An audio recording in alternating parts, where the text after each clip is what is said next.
चक्रीवादळ, इंग्लिश मध्ये cyclonic storm, हे एक प्रकारचे विध्वंसक वादळ असून समुद्रात एका कमी दाबाच्या प्रदेशाभोवती गोल गोल फिरणाऱ्या हवेमुळे बनते. हिंदी महासागरातील चक्रीवादळांना इंग्रजीमध्ये सायक्लोन असे म्हणतात, तर अटलांटिक महासागरात होणाऱ्या चक्रीवादळांना हरिकेन असे म्हणतात आणि पॅसिफिक महासागरातील चक्रीवादळास टायफून या नावाने ओळखले जाते. अंटार्क्टिका वगळताच जमिनीवर होणाऱ्या वादळांना टोर्नाडोज असे म्हणतात आणि ऑस्ट्रेलियाच्या वायव्य भागात होणाऱ्या धुळीच्या वादळांना मात्र विलीविलीज असे म्हणतात. आजचा आपला प्रश्न देखील याच चक्रीवादळांसंदर्भात आहे. चला तर मग ऐकूया आजचा आपला नवीन प्रश्न एका नव्या दोस्तासोबत. नमस्कार, मी नवनीत सोमनाथ परब. माझा असा प्रश्न आहे की चक्रीवादळ कसे तयार होते? निसर्ग, तोकते इत्यादी नावे या चक्रीवादळांना कोण देतं? Very good Navneet. आजूबाजूच्या परिस्थितीचे आकलन करून अतिशय अचूक प्रश्न ही मुले विचारतात, याचे खरेच कौतुक. मागील काही दिवसात आपण सर्वांनीच किमान एका तरी चक्रीवादळाबद्दल ऐकले किंवा अनुभवलेही असेल. गेल्या 5 शतकात एकट्या भारतातच तब्बल 1.4 लाख लोकांचा जीव या चक्रीवादळात गेला आहे. तर गेल्या काही दिवसात भारताच्या दोन्ही किनारपट्ट्यांवर 2 वेगवेगळ्या चक्रीवादळांनी धडक दिली आहे. यात भारताच्या पश्चिमेस असणाऱ्या अरबी समुद्रात तौक्ते चक्रीवादळाने, तर याच चक्रीवादळाने भारताच्या पूर्व किनाऱ्यावर. गेले काही वर्षे चक्रीवादळांचा हा सिलसिला भारताच्या दोन्ही किनारपट्ट्यांवरती मान्सूनच्या आधी आणि मान्सून नंतर सुरू झाला आहे. पण ही चक्रीवादळे अचानक येतात कुठून? ती निर्माण कशी होतात आणि त्यांना ही विचित्र नावे देतं तरी कोण? याचबरोबर यापूर्वी अरबी समुद्रात अशी विध्वंसक वादळे इतक्या प्रमाणात येत नव्हती. मग आजकाल ती का तयार होत आहेत? भविष्यात हा धोका वाढेल का? आणि यासाठी आपण काय करावे? या सर्व प्रश्नांबद्दल जाणून घेण्यासाठी आजची विज्ञान कथा पूर्ण ऐका. चला तर मग जाणून घेऊया चक्रीवादळ तयार कसे होते. भारताच्या पूर्व किनारपट्टीवर चक्रीवादळे धडकण्याचा इतिहास तसा जुनाच आहे. यामागे काही भौगोलिक कारणे देखील आहेत. आधी ती समजून घेऊ.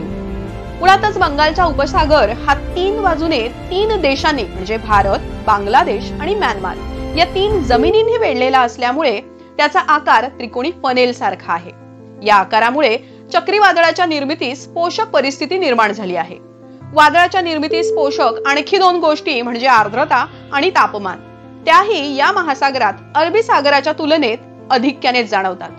बंगालच्या उपसागराच्या पृष्ठभागाचे तापमान हे साधारण 28 डिग्री सेल्सिअस, जे वादळांच्या निर्मितीस अतिशय योग्य असेच आहे.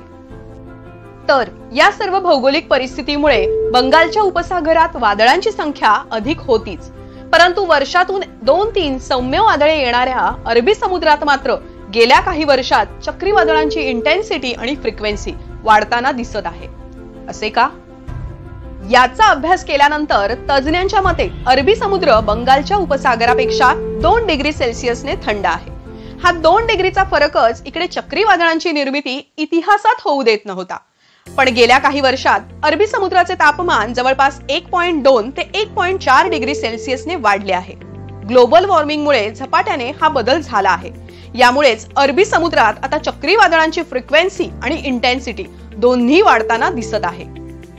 याचेच उदाहरण म्हणजे 2019 मध्ये चक्रीवादळ वायू भारताच्या पश्चिम किनारपट्टीच्या जवळून गेले, तर 2020 मध्ये चक्रीवादळ निसर्गने महाराष्ट्राच्या किनारपट्टीवर प्रचंड नुकसान केले आणि आता 2021 मध्ये तौक्ते चक्रीवादळाचा तांडव तर आपण सर्वांनीच पाहिला. चला आता जाणून घेऊया चक्रीवादळाची निर्मिती कशी होते. उष्णकटिबंधातील भागात सूर्यकिरणे लंबरूप पडतात. सर्वाधिक उष्णता या भागाला मिळत असल्याने येथील जमीन आणि पाणी तापते. पर्यायाने त्या लगतची हवा तापते. ही तापलेली हवा हलकी असते, ती वर जाते, तिची जागा जड असणारी थंड हवा घेते आणि ही प्रक्रिया सातत्याने चालू राहते. पण यातही एक मेख आहे. जमीन सूर्याच्या उष्णतेने लवकर तापून लवकर थंड होते, पण पाण्याच्या बाबतीत याला वेळ लागतो. तापमानातील याच उष्णतेच्या फरकामुळे कमी दाबाचा पट्टा तयार होतो. कमी दाबाचा पट्टा म्हणजे इथल्या हवेचे वस्तुमान हे बाजूच्या हवेपेक्षा कमी असते त्यामुळे जास्त वस्तुमानाची थंड आणि जड हवा इकडे ओढली जाते आणि ती पिंगा घालू लागते। गोल फिरणाऱ्या हवेला योग्य बाष्प मिळाले की त्याचा चक्रीवादळ बनण्याचा प्रवास सुरू होतो आणि हे काम पाण्याच्या पृष्ठभागाचे तापमान करत असते। या बाष्पाचे घन स्वरूपात रूपांतर होऊन मग त्याची तीव्रता वाढत जाते। हे घोंगावणारे चक्रीवादळ जेव्हा कोणत्याही जमिनीवर येते तेव्हा त्याचा इंधन स्रोत म्हणजे बाष्प संपते। इंधन संपल्यावर तीव्रता कमी झाल्यावर जमलेल्या बाष्पाचा साठा पावसाच्या स्वरूपात जमिनीवर कोसळतो। चक्रीवादळाचं मुख्य इंधन म्हणजे बाष्प आणि ऊर्जा। ते संपल्यावर मात्र वादळ शांत होते। बंगालचा उपसागराचे स्थान आणि त्याचे तापमान हे त्याच्या चक्रीवादळांच्या निर्मिती मागचे प्रमुख कारण आहे। बंगालचा उपसागर हा त्याच्या वादळांसाठी इंधन म्हणजे बाष्प पुरवतो। गेल्या 2 शतकात जगातील सगळ्या चक्रीवादळांपैकी जवळपास 43% वादळे ही याच भागात निर्माण झाली। यात 1970 मध्ये आलेल्या भोला चक्रीवादळाने तर 3 ते 5 लाख लोकांचा बळी घेतला आहे। या सर्व भौगोलिक परिस्थितीने चक्रीवादळे येत असली तरी या वाऱ्याला पिंगा घालण्यासाठी कारणीभूत असणारे एक अदृश्य बल म्हणजे कोरिओलिस फोर्स किंवा कोरिओलिस इफेक्ट। या बलामुळेच वारा चक्रीवादळाच्या केंद्राभोवती वर्तुळाकार फिरू लागतो, म्हणजेच त्याला योग्य स्पिन मिळतो। कोरिओलिस बल म्हणजे सोप्या भाषेत सांगायचे तर एखाद्या फिरत्या पृष्ठभागावर सरळ रेषेत प्रवास करणारी एखादी वस्तू सरळ रेषेत जात असल्यास फिरत्या पृष्ठभागामुळे तिचा मार्ग वक्राकार होतो, तो सतत डिफ्लेक्ट होत राहतो। कोरिओलिस इफेक्ट अधिक सोप्या पद्धतीने समजण्यासाठी एक उदाहरण पाहू। कल्पना करा तुम्ही भारताच्या दक्षिणेस बेंगलोरला उभे आहात आणि तुमच्याकडे एक मॅजिकल पेपर प्लेन आहे म्हणजे कागदी विमान आहे जे तुम्हाला दिल्लीला पोहोचवायचे आहे। त्यासाठी बेंगलोर ते दिल्ली अशी सरळ रेष काढली आणि त्या अनुषंगाने विमान फेकले तर ते तुमच्या मनाप्रमाणे सरळ रेषेत दिल्लीला पोहोचत नाही। विमान आकाशात उडाल्यानंतर हवेत वक्राकार मार्गाने ते कलकत्त्यास पोहोचेल। असे का होईल? कारण विमान हवेत उडत असताना पृथ्वीचे परिवलन सतत होत असते। अशा परिस्थितीत कागदी विमानावर हे अदृश्य बल कार्यरत असते, ज्याला आपण कोरिओलिस इफेक्ट असे म्हणतो। हा प्रभाव पृथ्वीच्या पाठीवर सर्वत्रच पाहावयास मिळतो। प्रामुख्याने वारे, नद्या, समुद्रातील पाण्याचे प्रवाह, पक्षी, अग्निबाण इत्यादी गतिमान गोष्टी आपल्या मूळ मार्गापासून सतत विचलित होत राहतात। पृथ्वीच्या उत्तर गोलार्धातील गतिमान वस्तू या उजव्या बाजूला तर दक्षिण गोलार्धातील गतिमान वस्तू या डाव्या बाजूला विचलित होताना दिसतात। तर कोरिओलिस इफेक्ट पडताळून पाहण्यासाठी एक प्रयोग तुम्ही अगदी सहज करू शकता। बागेमध्ये असणारा मेरीगो राऊंड आपण पाहिलाच असेल। या मेरीगो राऊंड मध्ये तुम्ही आणि तुमचा मित्र अगदी समोरासमोर बसा। तुम्ही तुमच्या मित्राकडे एक बॉल थ्रो केला तर तो सरळ गेल्यामुळे मित्र त्याला सहज कॅच करू शकेल। पण मेरीगो राऊंड फिरत असताना तुम्ही तोच बॉल मित्राकडे सरळ रेषेत फेकल्यानंतर मित्र कॅच करू शकेल का हे पडताळून पहा। नवनीतचा पुढील महत्त्वाचा प्रश्न होता, या वादळांना नावे कोण देतात? चक्रीवादळांना नावे देण्याची सुरुवात वर्ल्ड मेटेरोलॉजिकल ऑर्गनायझेशन WMO आणि नॅशनल हरिकेन सेंटर याने 1953 मध्ये केली। जगभरातील वादळांची नावे स्क्रीनवर दिसणाऱ्या या भागांमधून ठरविली जातात। अशा प्रकारे महासागरांच्या अवतीभोवती असणाऱ्या देशांनी सुचविलेल्या नावानुसार एक यादी तयार केली जाते। त्या प्रदेशातील लोकांना परिचयाचे शब्द नावे देण्यासाठी वापरले जातात। उदाहरणार्थ 2004 ते 2020 या काळासाठी तयार केलेल्या यादीमध्ये 8 देशांनी प्रत्येकी 8 मिळून 64 नावे सुचविण्यात आली होती। या यादीतील अम्फान हे शेवटचे नाव थायलंड या देशाने सुचविले होते, तर 2021च्या नवीन यादीतील तौक्ते हे नाव म्यानमार या देशाने सुचविले होते। पुढील वादळाचे नाव काय असेल माहित आहे? गुलाब। परंतु प्रत्येक लहान मोठ्या वादळाला नाव दिले जात नाही, तर ज्या वादळांचा वेग ताशी 60 किलोमीटर किंवा त्यापेक्षा जास्त असतो त्या वादळांनाच नाव दिले जाते। भारतीय उपखंडाभोवतीच्या चक्रीवादळांना नाव देण्यासाठी WMO ESCAP panel on tropical cyclones ही समिती काम करते, तर वादळांची पूर्वसूचना व माहिती देण्याचे काम रिजनल स्पेशलाइज्ड मेट्रोलॉजिकल सेंटर म्हणजे RSMC करत असते। याचे प्रमुख कार्यालय दिल्ली येथे आहे। एकूणच आपल्या बदलत्या जीवनशैलीमुळे वातावरणातील ग्रीन हाऊस गॅसेसचे प्रमाण वाढत आहे आणि वातावरणातील 90% ग्रीन हाऊस गॅसेस आपले महासागर शोषून घेतात। परिणामी आपल्या महासागरांचे तापमान वाढत आहे, ते जलद गतीने गरम होत आहेत। Our oceans are warming extremely fast आणि या सर्वामुळेच भविष्यात हा धोका वाढण्याची शक्यता वर्तविली जात आहे. मग यातून बचाव कसा करायचा? यातून वाचण्यासाठी आपण नेमके काय करायचे? या प्रश्नाचे उत्तर भारतातल्या एका राज्याकडे आहे.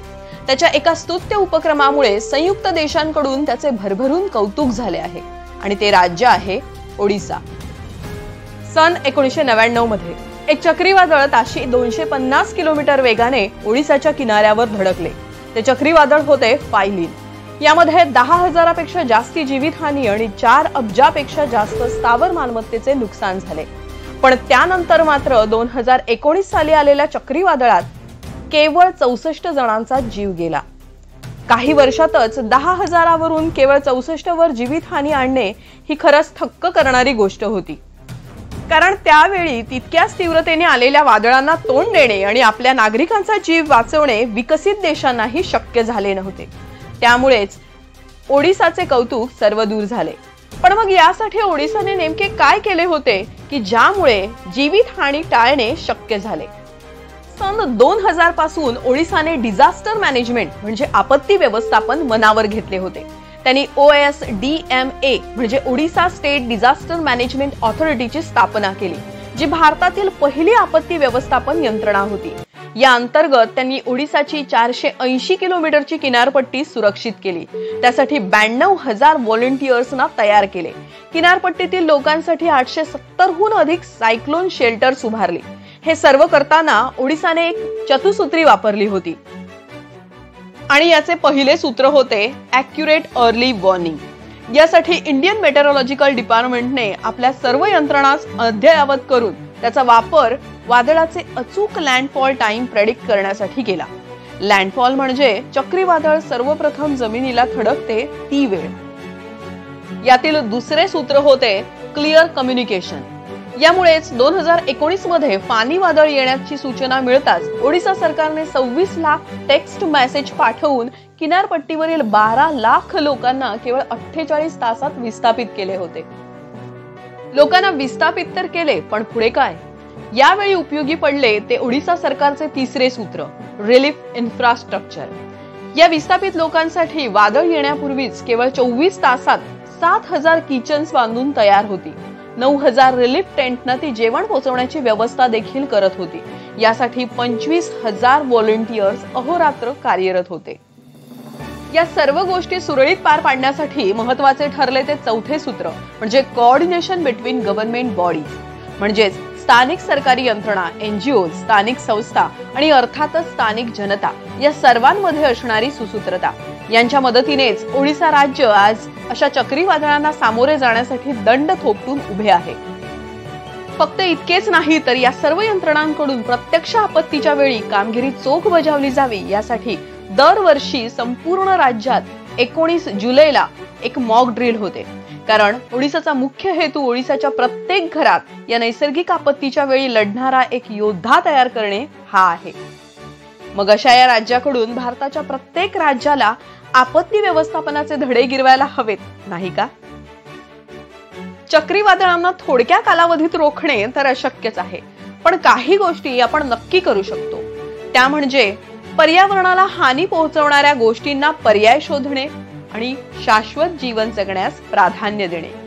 या छोट्या छोट्या गोष्टींनीच कदाचित मोठा फरक घडू शकेल. धन्यवाद.